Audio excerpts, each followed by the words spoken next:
Good morning, gearhead friends. Today, I'm going to be riding my friend Scott's 2003 Harley Davidson V-Rod. Now, I know I typically cover KTMs and Yamahas and other kind of bikes on this channel, but I am a dyed-in-the-wool motorcyclist, and I will ride anything with two wheels and a motor, whether it's a scooter, a mini bike, a moped, a Boss Haas, a cafe racer, vintage, new, old, in the middle, high tech, low tech. I just love bikes. And so I had an opportunity to ride Scott's bike yesterday for a little while and thought I'd talk a little bit about it.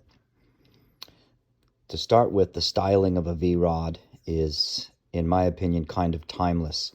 In 20 years, this bike is still going to look good. And it looked good 20 years ago, and it still looks good. The first thing you notice about it from this view is there is a lot of chrome. A lot of Harley riders like to put on a lot of chrome, and I don't necessarily mind it. It's just eye candy. As long as it doesn't interrupt the function, then it's fine by me. The first thing that you feel about the bike when you throw a leg over it is the weight. It is a substantially heavy motorcycle, but to its credit, it does carry its weight low to the ground. I think the seat height on this motorcycle might be 20 inches. It is very low. It's very easy to get both feet on the ground.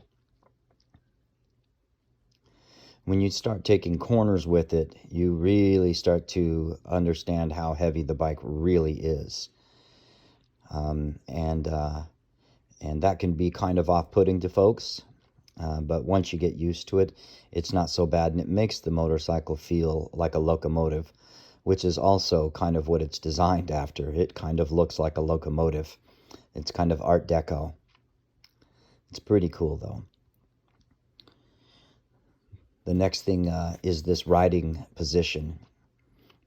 This has a Corbin seat on it, so it's got a custom seat meant to really lock the rider in, which is a good thing because acceleration for this motorcycle can be quite hard. This thing will launch down the road with a lot of fury if you want it to.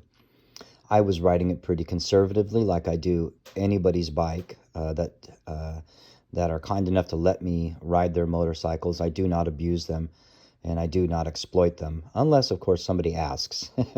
Then I'll be happy to oblige. But the riding position is relatively comfortable. It is upright. It does have forward controls, so your feet are out in front of you. It takes some getting used to ride a motorcycle like that, and it kind of becomes a deficit because the suspension travel is really short. So if you start hitting a lot of bumps, road irregularities, you can't simply weight the pegs and get your butt off the seat. You're pretty much stuck sitting on that seat and taking that impact right to the spine. That can get pretty bothersome after a while. Your butt is taking the full load of everything. So that's something to think about. Moving on from that is the motor. This motor is an absolute gem. It is just such a wonderfully smooth, powerful motor, and it's extremely linear. It makes great power everywhere in the rev band. It doesn't have any surprising hits in the power band. It is just really such a well-designed, smooth-running motor. I cannot understand why Harley-Davidson did not put this motor in maybe the Buell models or even expand it across the line. It is just such a wonderful motor. I can't say enough about that. Practicality. Who buys this motorcycle and why do they buy this motorcycle? I would say first off, if you're somebody who likes, technologically advanced motorcycles, but you still also like the classic styling of Harley-Davidsons, this motorcycle might fit the bill for you. I know that a lot of the purist Harley riders have shied away from it and have shunned it. And I think that's just strictly because, that 45-degree air-cooled pushrod V-twin motor is just permanently ingrained in their DNA, and they just can't get away from it. which I think is really unfortunate because, as I've said, it is just a wonderful, wonderful engine. So the practical applications of this bike are kind of limited. You know, the fuel range on this particular motorcycle is only 100 miles. So if you're going to try to do any long distance touring, which in my opinion the bike is capable of because it is comfortable enough for it, your fuel range is really going to start to become an issue for you. On this particular motorcycle here, in a couple of weeks, I'm going to be helping the owner, Scott, put a 5-gallon fuel tank in it, which is a pretty big undertaking. It's not as simple as, say, a KTM where you simply pop the old tank off, put the new tank on, you bolt it all on, and it takes you all of 20 minutes. This one is going to be a lot more involved than that. But what that's going to do is obviously give him twice the fuel range, put him in that 200-mile mark between stops, and a lot of peace of mind. Because as you can see, right here, we're in the Mount Hood National Forest. We are running down towards the town of Wamek, and we're going to move from there into the town of Maupin.